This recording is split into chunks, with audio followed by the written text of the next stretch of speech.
Well, welcome everyone. Hello. My name is Namulin Bayer-Sehan, and I am the Education Director at the Aldridge Contemporary Art Museum. The Aldridge is located on the ancestral homelands of the Wappinger and Munsee Lenape peoples, a place known as Ridgefield, Connecticut today. The Aldridge is a non-collecting institution, and that means we present new exhibitions all the time by emerging artists, established artists, and thematic group exhibitions throughout the year. I also want to thank Jack LaHave for sharing this program with the Friends of Parge, or the Public Art for Racial Justice Education, and for their members to join us today. I'm really delighted to introduce our speaker today. His name is Tony Marsh. Tony teaches at the Ceramic Arts program at California State University, Long Beach, where he was the program chair for over 25 years. Tony has earned his BFA in ceramic art at California State University, Long Beach, and his MFA at Alfred University in 1988. Tony is the first director of the Center for Contemporary Ceramics at CSULB, where Marsh has taught, lectured, and exhibited extensively throughout the US, Asia, and Europe, and in 2018 was recognized as a United States Artist Fellow. You will find his ceramic art in many private and permanent institution collections around the world, including SF MoMA, Musée d'Art Moderne in Paris, the Museum of Art and Design in New York, the Metropolitan Museum of Art, and many more. Tony is represented by Albert Spenda in New York, Pierre-Marie Girard Gallery in Brussels, and the Laura Reynolds Gallery in Austin, as well as Tokyo Gallery in Kyoto, Japan. And with that, I welcome everyone who's joined us today. I encourage you to use the Q&A function to ask any questions that you might come up with during the talk, and we'll address those questions at the end of the program. I also want to mention that we are recording today's program, and it will be posted soon on the Aldridge Museum's YouTube page. And with that, welcome, Tony. Thank you so much, and thank you to everyone that made this happen, and I guess most especially to Raven. It's a little strange to talk without being able to see the audience. I've done a lot of Zooms, like this, but it's still strange to me somehow that I'm just talking to my computer screen here. But welcome everyone. I'm very honored to be here. And as I launch into this, what I really want to say is that I'm not a scholar. Don't mistake me for a scholar.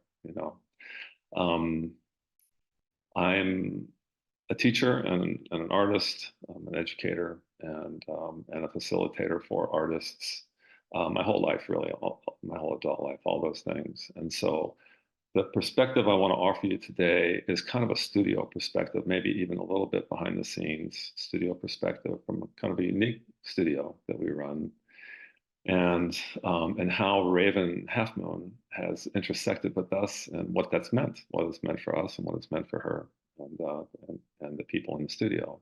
So that is, that's kind of the thrust of it. And I'm not going to read anything per se. I'm just going to speak from my experience at the studio and with Raven, and kind of from my heart also, how I feel about things. So to get started, I just want to tell you a little bit about the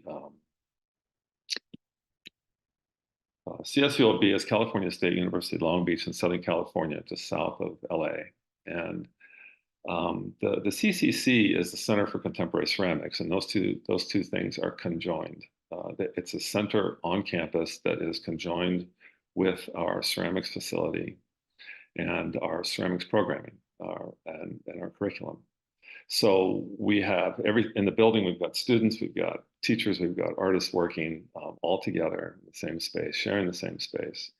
And that's been going on since I've been there. I kind of almost immediately started inviting artists onto campus to work.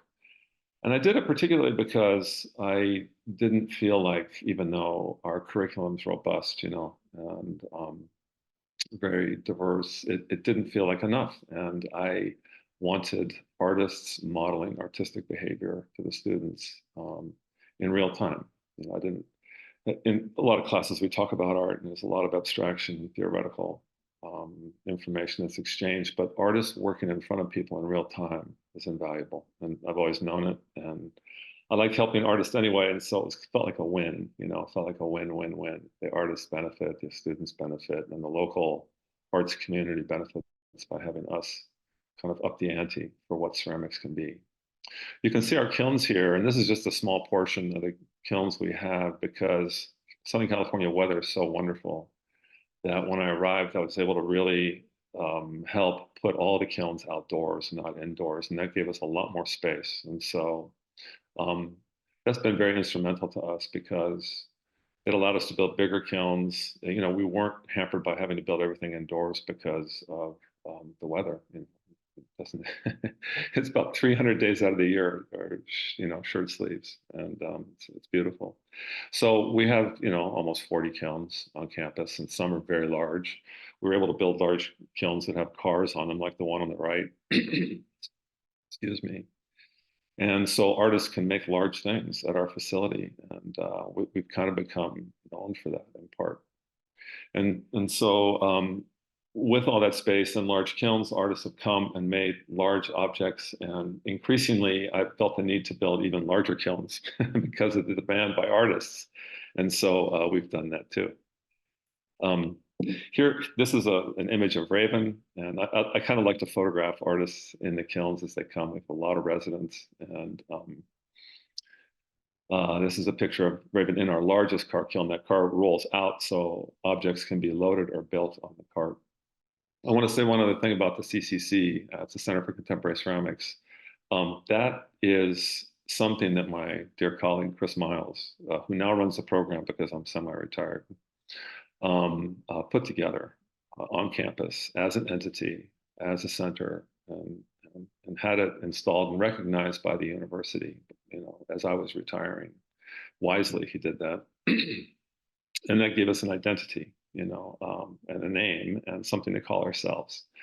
And so it's been great like that. And we host artists year round to join us, and we don't charge the artist anything.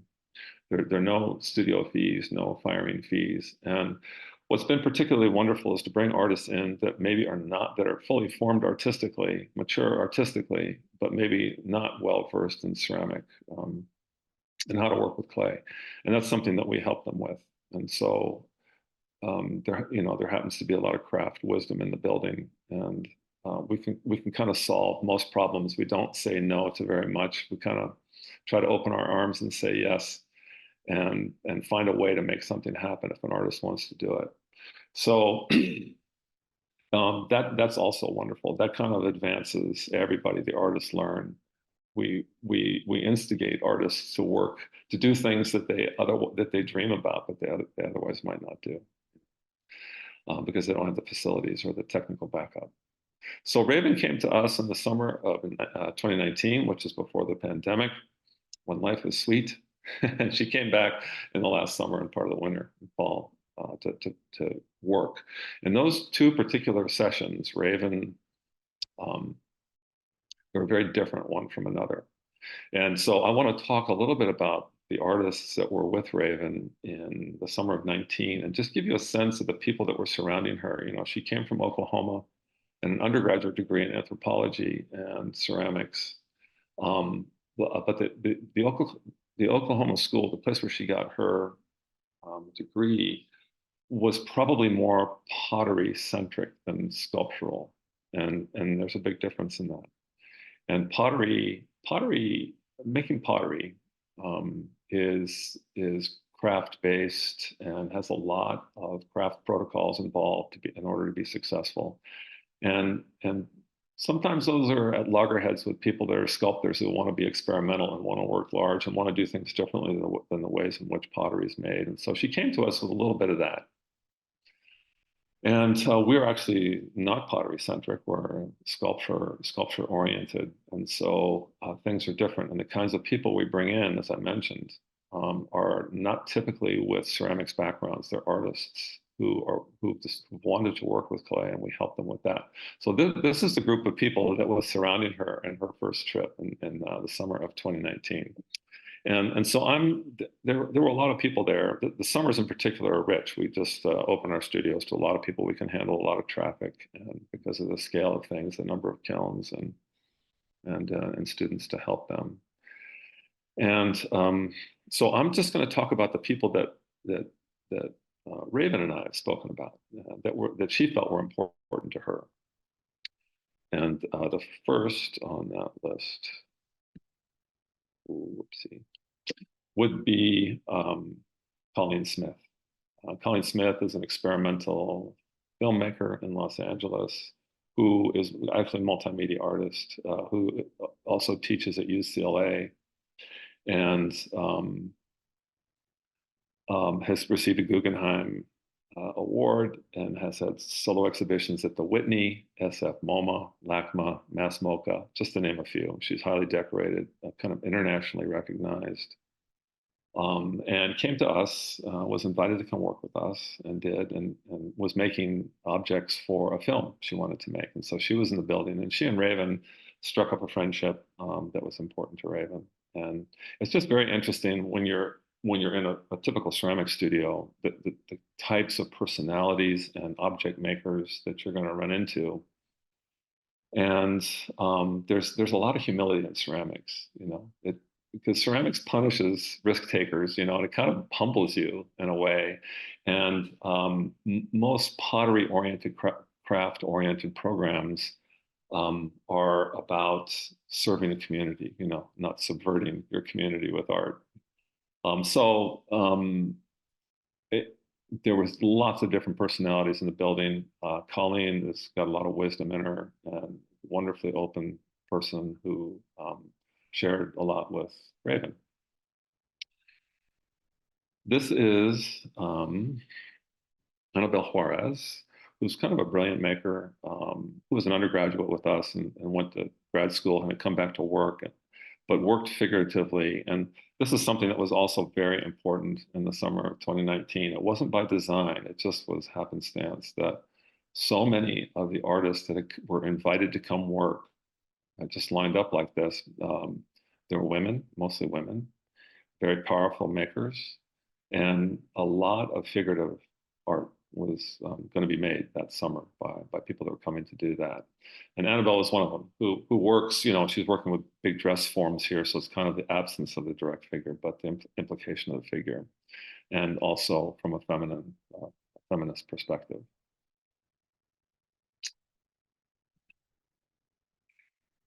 Stephanie Haynes, something very, very interesting about being in a studio is the fact that, and especially, for Raven, is the fact that we've had so many people come through and work. Stephanie was here. I'm not sure. I'd have to ask Raven. There may have been some personal crossover, a hi, a meeting, a greeting, or something like that, as there were with a lot of artists. But some artists, you don't meet them, but their work is there. Their work's in the building. And Stephanie probably had work in the building if she did not meet Raven. Raven did not meet her. And it's very interesting to come across the work of a really good to great maker and just have to deal with the work. You're not dealing with the personality of the person or any kind of conversation except that which is offered to you by their work. And I kind of have a term for that. It's kind of like they're spirits or ghosts of the maker that are left behind. We store a lot of work. People make things and leave them behind. We kind of graciously let that happen. And so the studios that we work in are kind of populated here and there with work that's being stored for some reason or work that's just been made. And the artist is not always there. And I think, so Stephanie's work was available to Raven, but I don't know that they met. Anyway, Stephanie is like a kind of off the charts unique sculptor with clay in terms of the figure and the female figure. And interestingly, a lot of the women who came who are makers and worked with a figure worked exclusively with the female figure, not the male figure, and that each of them did it for different reasons. And Stephanie's work was extremely complex and extremely technically dexterous and extremely ambitious. She is fierce person. You can tell by the work, you know. It's just this is a very interesting artist who's in the building, whose work was in the building, who Raven had to come to terms with and kind of deal with.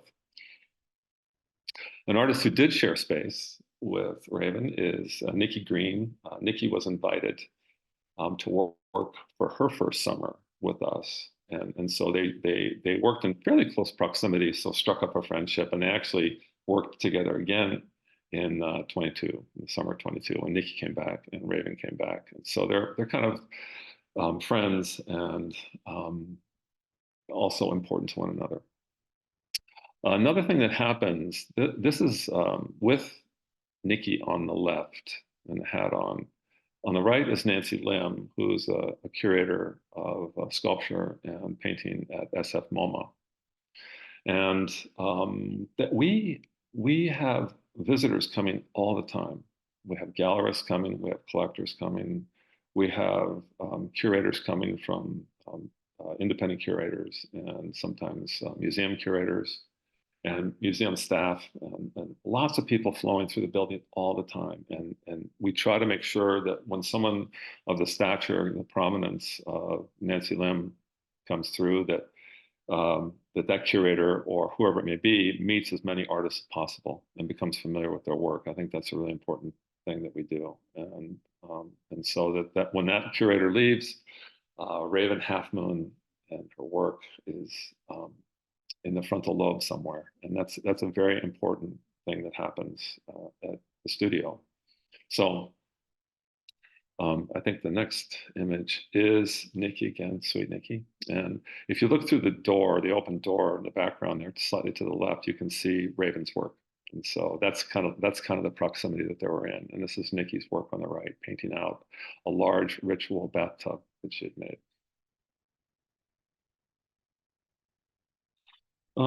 This is the work of MJ Kim, and this particular work, you know, I lose track of things because I've been there a long time. I can't keep it all straight all the time. I just know that there's been overlap between MJ Kim and Korean-born artist and Nikki, excuse me, and Raven. And again, this work has been around, and you know, it's like a ghost in the building. She's a phenomenal maker. Work. She's not very big, but she makes enormous things. Those are close to 7 feet tall, six feet tall. And terracotta clay, very thin, very seamless, and just kind of pour out of her hands. And it's magical to watch people work. And even if you don't even talk to them, just watching them work, watching them make things. Take a break from what you're doing and go watch someone work is a brilliant thing to do. It opens doors of perception and ideas about how things are made differently, one artist to another, and it grants permission. It's a very important part of being in the studio. It's very different than just working by yourself, and I've been aware of that for a long time. The power of community in a studio where we all have to be in the studio because it's communal. It's communal because we need the equipment. The equipment's too big and bulky. It's not like a camera or a painting kit you can pack up and drive somewhere and be by yourself and paint or photograph or whatever it is that more independently oriented artists do. We're communal because of the equipment. So there's something brilliant about having lots of different artistic voices in the room, because then it's not there's nothing dictatorial about it. There's no one over voice that's demanding that this is the way you think about art or this is how you make art. It's a little bit of chaos, beautiful chaos, studio chaos, you know, and each artist that's there, each student that is there has to navigate all this stuff and sort through it and decide for themselves what's important, what is not that important artistically, and what's permission granting, and how that works, and how they, by being there, are elevated. And so MJ Kim is one of those, you know, it's like, boy, you have to deal with her work if you're in the room. There's no way not to deal with this work. This is another artist, Donna Green, who is also there. And I think it's just very interesting to watch artists kind of blossom in the space. And it's not about teaching in an academic sense. It's just, as I mentioned, artists modeling kind of powerful artistic behavior and granting permission to be powerful, be powerful yourself. And this is what happened to Donna, who's very shy and sweet and kind of demure, but there's kind of like this monster artist in her that came alive, and it was really beautiful to see. And she made these things very quickly and much larger than she'd ever made them. And they're really beautiful objects, vessels, really, I think, mostly. And so you see that, and other artists see that, and it's inspiring. It inspires makers to make. I think the interesting thing for me, because my job is, was to facilitate. I don't do this much anymore, but it was to facilitate and make sure artists had what they needed. They had the space they needed, they had the kilns they needed, they had the equipment they needed, and the technical help and advice, and the materials that they needed to make the things they needed to make. And you try to read into the character of each of the artists you're working with and try to understand something about that character, because if you can understand just something about their character, then you can understand how to incite them. And that was kind of my job. I felt like I wanted to just kind of poke, all the time, and try to bring out the best in artists, and help them find ways to elevate. And that's something I just really enjoyed. And it was fun. It was fun for all of us. And so sometimes I'm teasing or needling or having a serious conversation or something. Depends on who I'm talking to and what we're talking about. But that was a big part of my job, was to incite and facilitate. And so you have all these different makers. This is Kim Lim from Taiwan. Barely ever said a word. Very quiet, very lovely, very sweet. Just worked. Just put her head down and worked. And made these enormous, strange figurative puppets that were really quite beautiful and kind of haunting. And so you really probably were not going to have much of a conversation with Kim Lim, but boy, her work was remarkable and inspiring. I do believe, that there. I don't know if there was direct overlap. Jenny Jiung Lee is pictured here. I think there was some overlap with Jenny, and who's Korean-born, kind of American-raised artist who is essentially kind of self-taught, and as a painter, as a sculptor, as a potter, and to be around her. And she's also received a Guggenheim Award for her work, and has had a book published on her work, and now teaches back east in Boston. But to be around her is to be around a really lovely, kind of fearless, someone that just worked freely, and work just pours out of her. And there are not a lot of filters on the work. She's not constantly in the process of self-critique. And so there's something very freeing about working around somebody like that. Kind of it allows you to do the same. If you got a critical voice that's kind of attacking your work all the time, you're fighting the voice and fighting the clay. She's not that way at all. She's really lovely like that, and it's very special to watch her work. And so she was there too, I believe.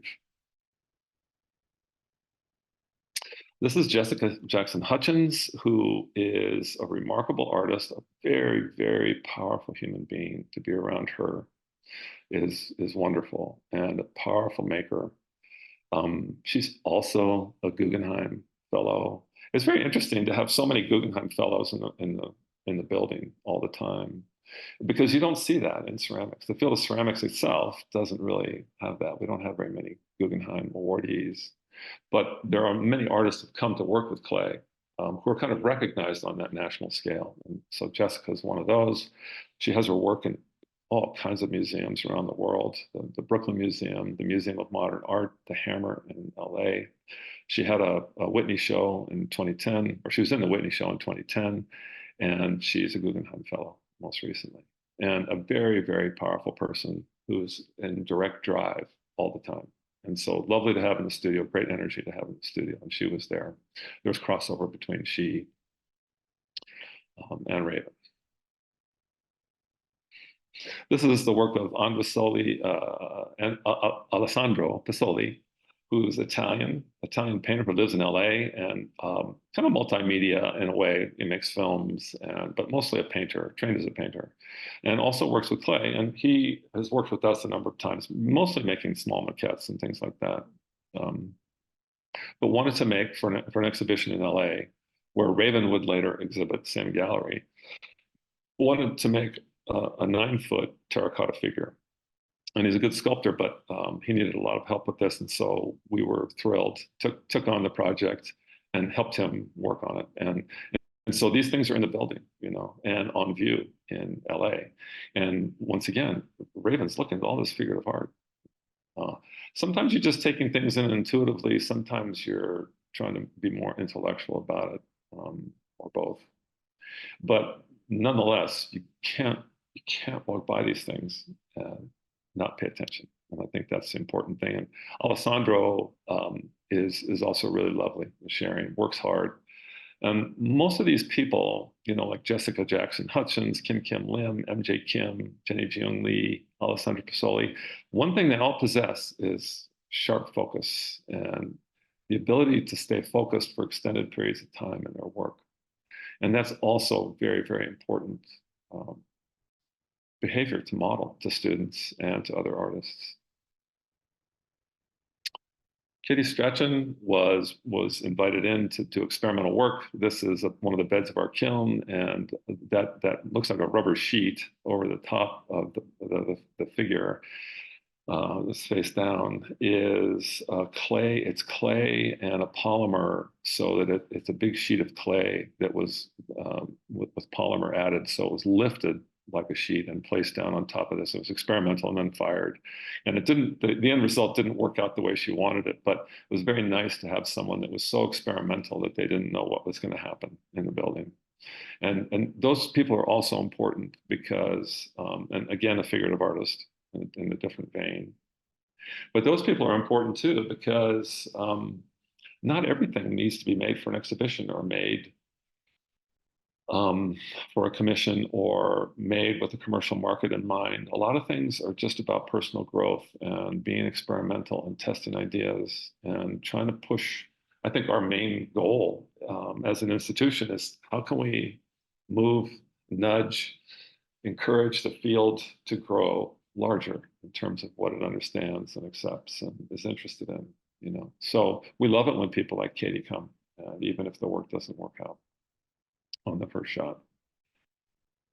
I include Sharif Farag because he's so lovely, and everyone around him, he's a very infectious personality and a great maker, and everyone around him loves him. He's one of those people that just is universally loved in a studio. He's an important person, and there's crossover. So I also mention him. I don't think that Leila Babri, who was a Ugandan sculptor who came to us, I don't think that there's any physical crossover, but her work has been around the studio. She came in like a storm and made a lot of work very quickly and finished it very quickly for a show in LA. And so it's been around the studio. And absolute powerhouse, female powerhouse maker who works with a figure kind of out of African centric traditions in art, Ugandan traditions in art. And also just to be around Leila is a remarkable experience, larger than life personality. This is a work of Matt Waddell, who is important. He was a student and he was a graduate student in our program back in the 28, 9, 10, something like that. And made this 16-foot big yellow baby that was placed at the Long Beach Museum. And in getting to know Raven, I could see that she was competitive, and I like competitive artists. They have ambition. They're ambitious. They're ambitious artistically. They're ambitious culturally. They're ambitious professionally. I like that. I think that's a key ingredient to becoming an artist. You have to learn how to manage it, but I could see that she was. And so I kept bringing up Matt, and she knew Matt's work, of course. And I think ultimately went out and visited him in Ohio at a studio. But I talked about this big yellow baby, and how he made it at Long Beach, and it was 16 feet tall, and he made it in sections and used our kilns, every square inch of the kiln, to maximize the scale of this thing. And and I kept bringing it up, and she took the bait and wanted to make something bigger than that. And so that was the plan. They kind of marinated and stewed, and she meditated on that. And we talked about it a couple times. And when she came back in 22, she did it. She made something bigger. And I love that kind of thing. I love how one artist pushes another. It's very healthy in the way in which that happened. Rose B. Simpson is a really lovely Santa Clara Pueblo artist who was born and lives and still works in the Santa Clara Pueblo with her family and her people. And she came and worked with us, and they just missed. Whoops, it's my doorbell. Sorry. They just missed meeting one another at the school. They know each other otherwise, but I think something important about Rose is that she's in her 40s now, early 40s, and really launching, really taking off. She has also been a Guggenheim Fellow. She's had shows at the Met.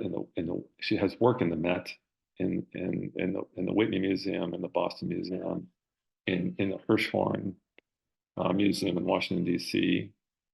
And so a very important model in the field for many women, most especially Indigenous women. So working with her was very special. Sorry, I'm distracted. Rebecca Belmore came to us also with the idea that we might be able to help her make work for the Whitney Biennale, which she was invited into. She's a Canadian Lac Seul First Nation artist. And so we were very happy to invite her in to make a kind of a very large, ambitious project that she and her partner came prepared to do. And we actually made it work. It was very hard. We had to go through several iterations, and it finally came to fruition. But her work was also in the building.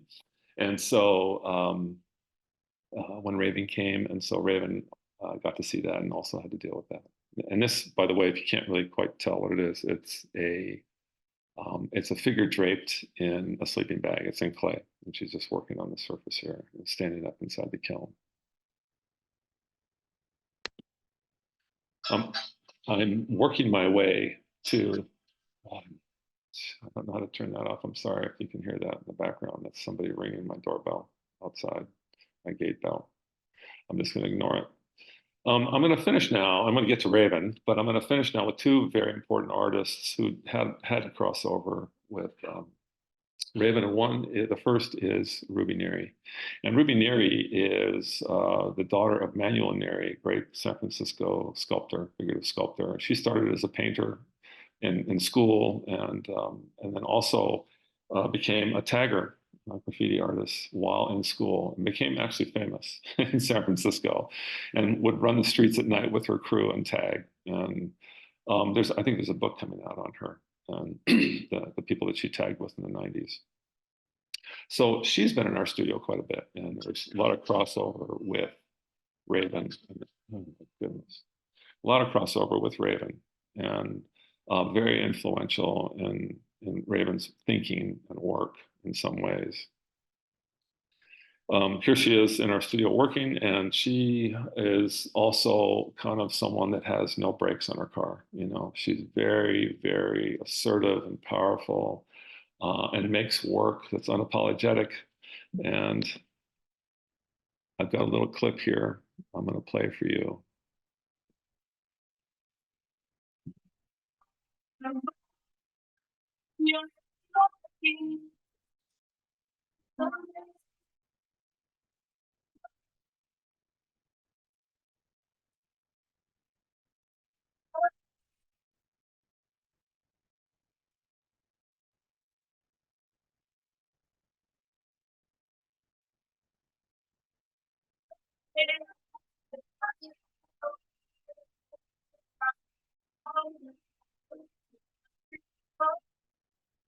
So that's Ruby Neary and an assistant at the studio. And she has like this take no prisoners attitude. You can see how focused and kind of fierce she is as a maker. And they're not to play around, not messing around at all, ever. And her work has grown enormously. And she's kind of autodidactic like that. She knows how to grow her own work. It's really important that artists learn that and not understand how to work within a territory and grow within that territory. And so Ruby is great for that. Her this is just an example of some of the larger female sculptural work that she does. And it's large, it's expressive, you cannot ignore it. It stakes a claim. It's beautiful, it's sexual, and it's iconically cultural. You know, she deals with themes in the culture that are kind of iconic and relative to beauty and femininity and things like that. And her figuration just kind of knows no bounds. You know, she's kind of working her way through kind of the history of figurative sculpture in a way, and also someone that only works with a female form, no males. So being around someone like her as a maker, you can't be shy as a maker. You know, Ruby stakes a claim, and that's an important thing. And I think that that's something that kind of rubbed off on Raven. It's like, I have to be serious about what I'm doing. You know, and the interesting thing about being around makers like that is you don't copy their work. You want to be like them. You don't want to make their work. You know, a good maker will want to be like someone and elevate like someone's appears elevated to them, not copy their work. And that's how it hit Raven, who's really a great maker actually, and ambitious, and good for her to be around other ambitious artists. Something important in this image is the way in which Ruby signed her work, Our Neary, up there in the top of the piece, and like a tagger, you know, with a spray with a gun with a spray gun and in bold letters, and that caught Raven's eye. And Raven had done some writing on her work prior to coming to Long Beach, but was aware of Ruby's work and the signature in particular, and how bold it was, and how declarative it was, and how much like graffiti it was. And so it was fresh, you know, like that. It wasn't like um, it wasn't like the signature in the bottom of an 18th century, 19th century painting, you know, on the far right bottom, you know, in very polite letters. And so that caught her eye, and I think she started to change. Raven started to change the way in which she signed her work, and she applied text to the work. So Ruby was important to her in that respect. Another kind of a wonderful artist that we have had the opportunity to work with a couple times, and again, there was no face-to-face meeting, but work was around in the kilns, actually, I think, when Raven came, and then also just around the studio being finished and being, you know, left behind to work on later, is Simone Lee, who also came to us in like 2018 because she wanted to make work for the Whitney Biennale. She was invited into that. And so we're very happy to work with her. And so this is a studio shot of her on the left, and then she on the right with Annabelle Juarez working, and then in the very, very foreground is Anna Suhoy, who is also a resident artist at the time, does not work figuratively per se, but runs the ceramics program at UCLA, is a very important Southern California artist, and I think happened to be friends with Simone, and so dropped in to say hi when they were in the studio together. So Simone, if you don't know her, is or and has just been like a skyrocket in terms of the trajectory of her career, and a great model for women and artists of color, and for anybody really, who doesn't seem to know limits. You know, the boundaries keep expanding for her and what she's capable of. She's won a Guggenheim. She's been in the Whitney. She had a show at the Guggenheim. She represented America in the Venice Biennale, the oldest, largest international art exhibition in the world in 2022. And not only that, not only represented the States, but won the Golden Lion Award for the best pavilion um, at the show. And something I just found out about her, I didn't know, but Time Magazine in 2023, earlier this year, named her one of the 100 most influential people in the world. I'm like, wow, I don't even know how to wrap my mind around that. But so, these are the people that are in the building. And not only just the people, but as I say, the ghosts of them, their spirit is left behind in the work. And all of it together is a tremendous creative soup, for anyone to enter into and to start to make work in that environment around these people and around that work. And so the summer of 2019 was wonderfully fertile, and actually Raven could not have come at a better time, in my opinion. And what's interesting about all that, this is the last slide of Simone working in the studios in the back. The other thing that we would eat together frequently, we'd all make food, we'd sit down and eat at the end of the day. And that was to help really just take a time out from the studio and nourish people so they didn't have to leave campus to eat, but it was also about community building and something that was important. So we did it a lot, actually, and found ways to host events and bring people to sit down. And it wasn't just artists all the time. There were also other people that were invited to those, collectors and curators and museum directors and things like that came and sat down and talked to. So I think that was a very important part of, it is a very important part of what we've done there, and valuable because it's community building. It brings people closer together. And I think a lot of associations that artists have had with one another and with us have carried on through the years, partially because the communities that we built were strong at the time. So, Raven Halfmoon, do you practice your culture? And I think one of the interesting things is that Raven learns fast, and absorbs lessons quickly. I think, for one thing, her work is not really complicated. She doesn't complicate it in a way. There are a lot of figurative artists. It's very complicated for them to get started. They've got to make drawings, and they've got to make maquettes, and they've got to study things and work proportionally and build infrastructure in terms of armature and all this stuff, And Raven just starts building, keeps it very simple. It's very direct. There's not really any internal structure per se, and she's just building shells and just building up. She has her hands all over them. It's very direct. She's not smoothing out and modeling muscles and things like that per se. And everything's direct, hands-on, very few tools, everything made by hand, builds them up, dries them, paints on them, fires them, done. So the work is simple in a way for her. And so she's got room to absorb things. And I think she really took to heart the idea that being bold and declarative with her work was important. And probably took that mostly from Ruby and Simone and everyone else in a way. And so really took that to heart and released it in her work.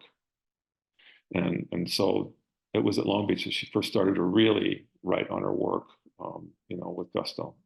And these are some of the pieces that were made in that first trip. Here she is working in that first experience with us. And things are built really well, actually. Things held together very well, and not a lot of trouble technically, but it appears that she's loose in a way. She's not fussy about what she's doing, because if she's fussy, she'll never get there. So it's very direct and very immediate, and she wants to build things, get things up in space quickly so she can see them.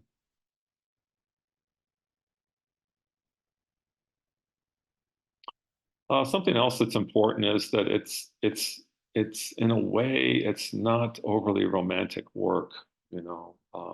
She doesn't want to make work that romanticizes indigenous people, and so they're big and bold and direct and kind of beautiful in that way. The practice began to change. She started to also include, she started to work with full figures for the first time at Long Beach in that first session. She hadn't done that before. Everything had been kind of a bust or a head or something like that. And she started to work with full figures, like a lot of the artists were. And she also started to include multiple eyes and faces in a singular kind of a figural object. And I think that was really interesting too. You know, they had stacking eyes frequently, and I think that was symbolic of offering multiple sight lines in cultural vision, and it was also an homage to kind of ancestors past. Raven's from the Caddo Nation, you know, I think maybe you know that already.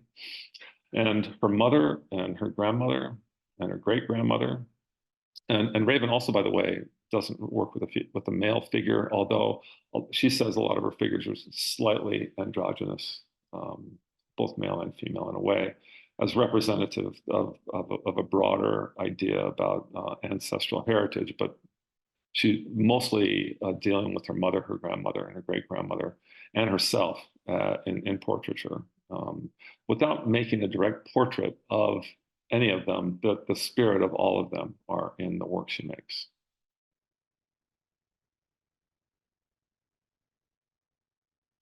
INA is pronounced Ina. I found this out from her, and it's a Caddo word, and it means mother, and it means earth at the same time.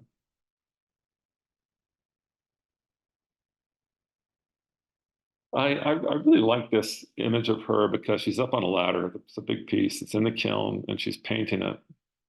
And as I said, everything's very direct. She makes it, she paints it, she puts it in the kiln, she fires it once, and it's done. So she kind of everything is a register. She doesn't get to go back and redo and make up and clean up and patch and fix up, and everything is is kind of a direct shot, one shot, get it right. It is a registration of the moment that it was made, you know, and the ways in which it were made. And what is really beautiful about watching her work, and I took a lot of pictures of her working as I do with a lot of the artists there just to document everything, but I kept seeing these very photogenic moments with her, and I wanted to record them. I thought they were really lovely moments, and in the studio life, you know. And this one in particular I like because she's listening to music, she's blowing bubbles, and she's making something really beautiful and personal and cultural. And so a lot of stuff going on here, but she works in a very kind of a focused but relaxed way. She's relaxed in her work, you know, and I think that allows the best to come out in her, you know, and the work does just pour out of her. It just pours out of her hands. It's really kind of a wondrous thing to watch. Like a lot of good artists who work with clay, the work just pours out. They're not tangled up with too many internal arguments when they work. One of the things that's really great, we all have to come together to help one another because the work is big and heavy and fragile, and it requires special handling frequently. And and so a lot of artists will stop what they're doing, and students are assigned to artists, and the teachers will also help.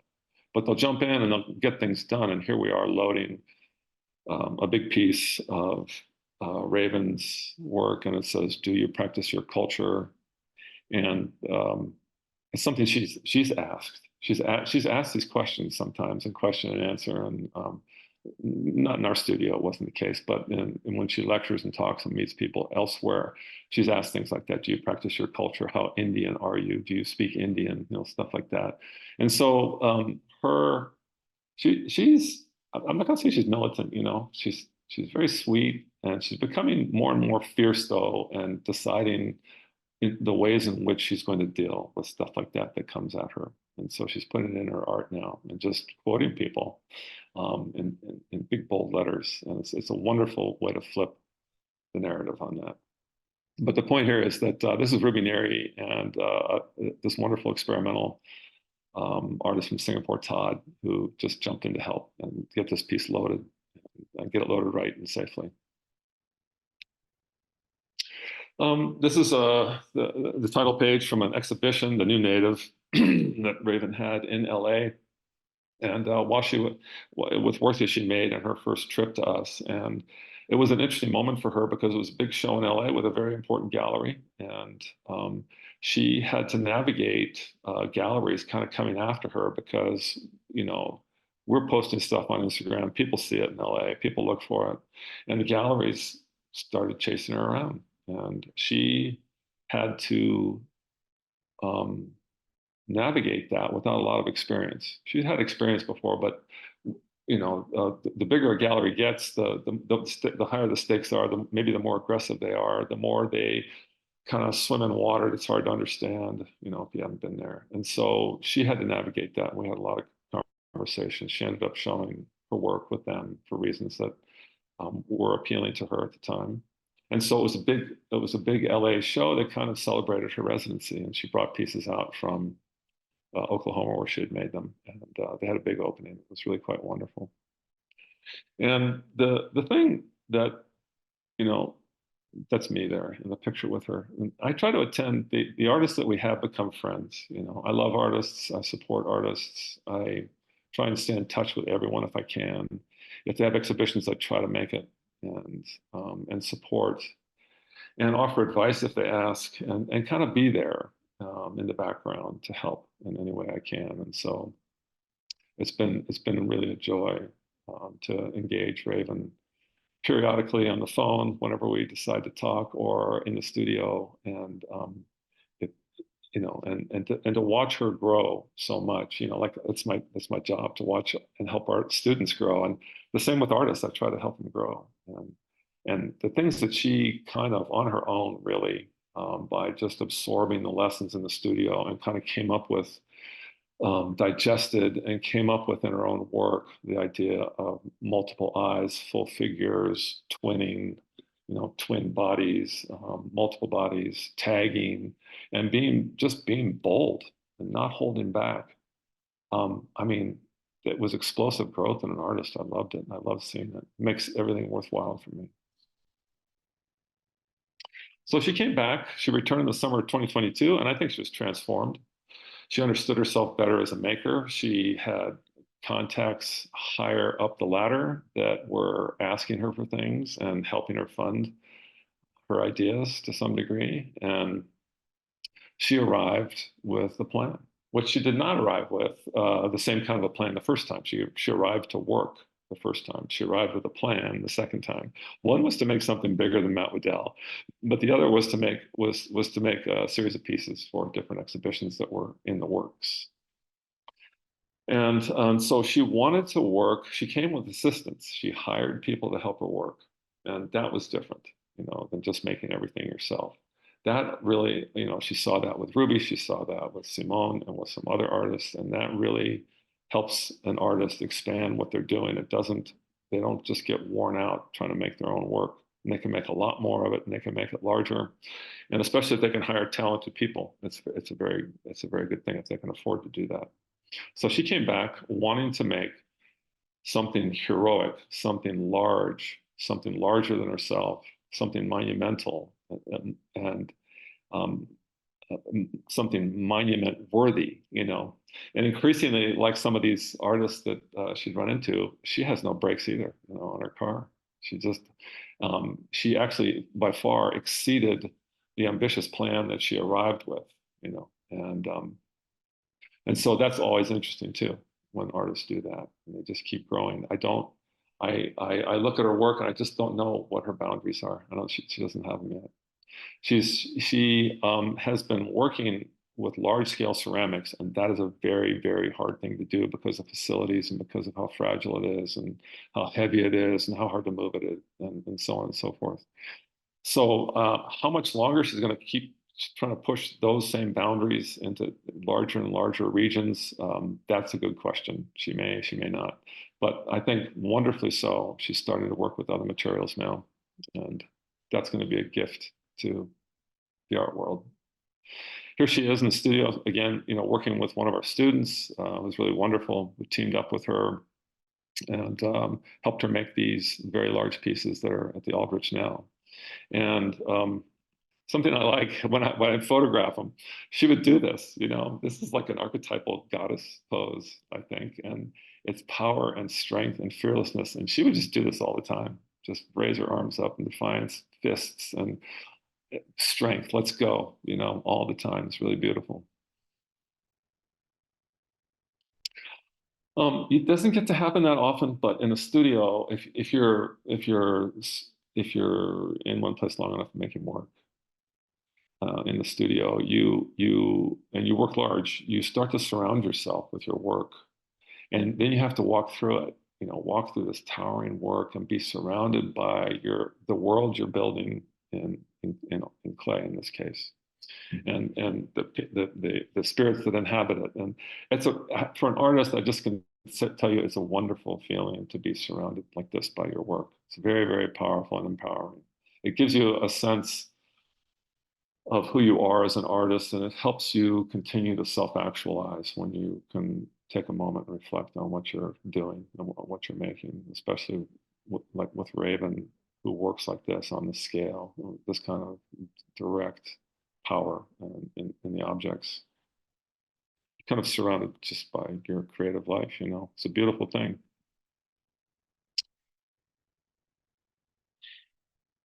Just to give you an idea, she with the team again. Just take over. It was just a studio takeover. We couldn't stop her. We didn't want to stop her, and work was everywhere. It's really beautiful. I mean, it doesn't get better than that for me. And here we are, installation shot at the currently at the Eldridge.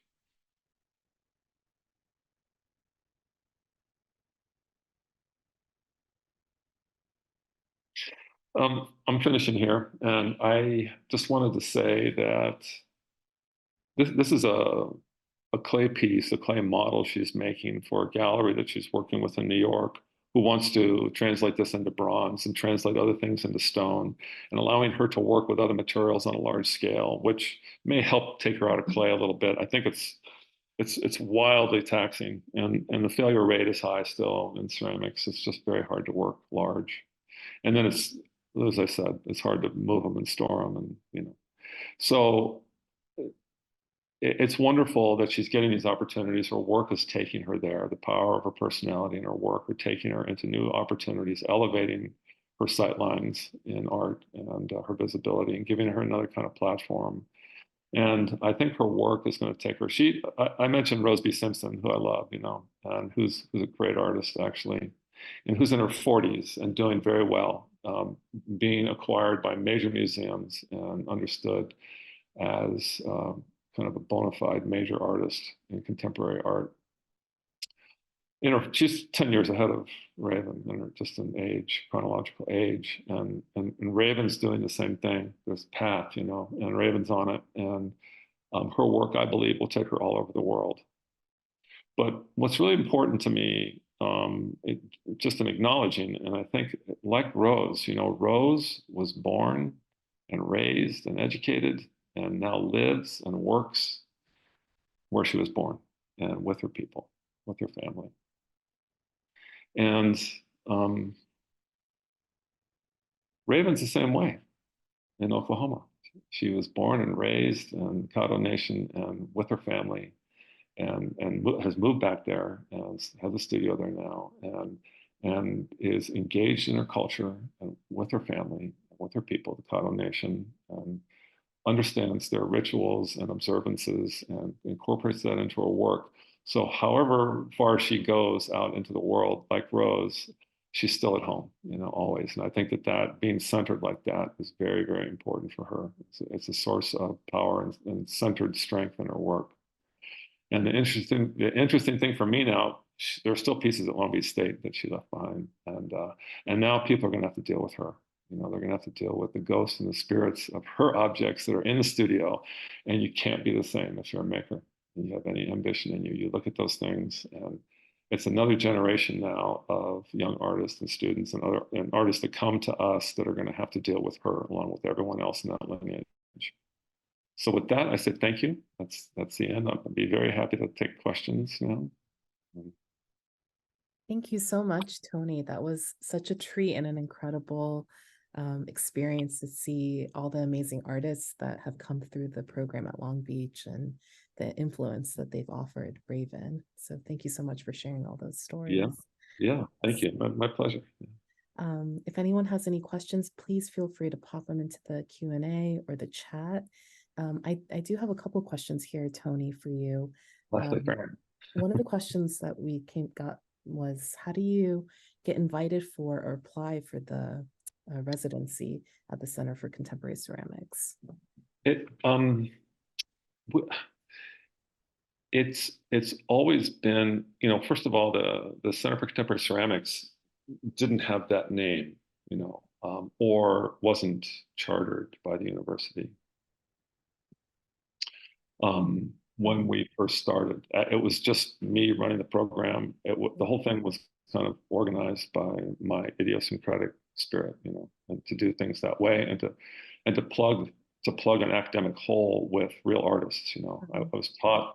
I was saying this the other day. I was taught by teachers who were not makers, and I didn't like it at all.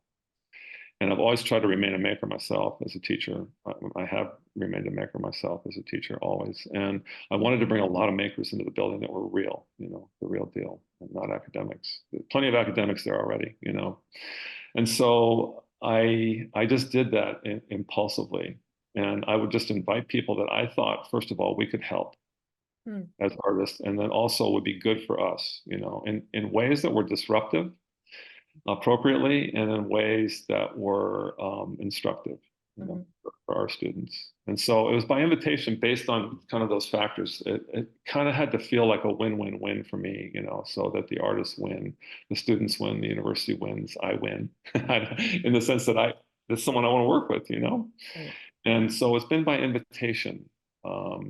I think that's about to change. It needs to change. It needs to be a more open call, and our new director understands that. I believe is putting something in place where people will be. I mean, people can just apply. They can just DM us or email us and say, "I want to come," and that happens too. And we just look at it, and the thing that we're a little bit anxious about is the fact that if we turn it over to a panel of experts on campus who decide who comes and who doesn't come, in kind of in the spirit of fairness, then we have to deal with whoever they send to us, and then we have to deal with them. The panel doesn't, and so that makes us nervous. We have to be able to deal with them. We have to know we can help them. We have to know that they're good for us. Right. So as of yet, it's been by invitation, but I think that's going to change. I love that open spirit to wanting to. And for me, the thing is, look, I'm interested in talent, totally just interested in talent. I've scoured the globe for talent and drag them back to Long Beach and say, work, And it just turns out that over the past, I don't know, 10 years, it's mostly been women by far, easily. It's just amazing. And so that's who's been in the building, and artists of color, and by nature, and LGBTQ community, and they're just good artists. That's all I care about. So I love that thread of powerful, works, powerful artists, powerful kind of actions that you kept sharing in the stories. So thank you for that. Yeah, that's great. Why would you do anything else but bring powerful people into the building? So we have two other questions. Will this presentation be recorded and available on YouTube? So yes, so we are recording this right now, and it will be available on the Aldridge's YouTube page, which is youtube.com/The Aldridge. The other question is for you, Tony. Do you miss the artwork when it leaves the studio? We are getting ready to say goodbye to Raven Show at the Aldridge, and I miss it already.